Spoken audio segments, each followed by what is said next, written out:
নতুন voter list published হয়েছে।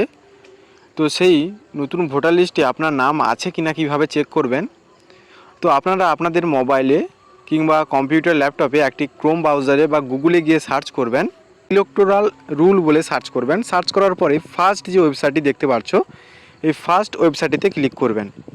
First ওয়েবসাইটটিতে click করার পরেই আপনাদের সামনে আরেকটি পেজ ওপেন হবে। এখানে দেখতে পাচ্ছি যে ভোটার সার্চ বলে যে অপশানটি আছে, ভোটার সার্চ অপশানটিতে ক্লিক করবেন।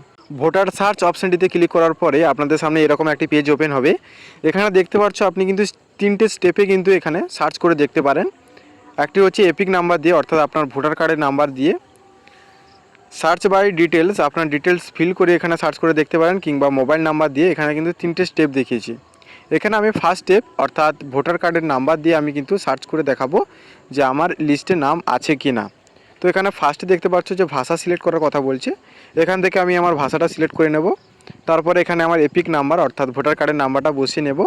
অবস্থান বা স্টেট আমি এখান থেকে আমার ওয়েস্ট বেঙ্গল স্টেট আমি এখান থেকে সিলেক্ট করে নেব। তারপরে এই যে ক্যাপচার কোডটি আছে, এই ক্যাপচার কোডটি সেম টু সেমভাবে আমি বসিয়ে সার্চ অপশানে ক্লিক করব। সার্চ অপশানে ক্লিক করার পরেই আপনাদের সামনে কিন্তু অলরেডি চলে আসবে যে আপনার লিস্টে নাম আছে কি না। সমস্ত রকম একবারে ডিটেলসে আপনাকে দেখিয়ে দিবে। এখানে দেখতে পাচ্ছ যে সার্চ রেজাল্ট বলে দেখিয়ে দিয়েছে। এখানে কিন্তু আমার ভোটার কার্ডের নাম্বার দেখাচ্ছে, আমার নাম দেখাচ্ছে, এজ দেখাচ্ছে, আমার রিলেটিভ নেম দেখাচ্ছে, স্টেট দেখাচ্ছে, ডিস্ট্রিক্ট দেখাচ্ছে। এখানে কিন্তু সমস্ত ডিটেলস কিন্তু এখানে দিয়ে দিবে। আর এইটি দেখানোর মানে হচ্ছে আপনার কিন্তু ভোটার লিস্টে আপনার নাম কিন্তু আছে।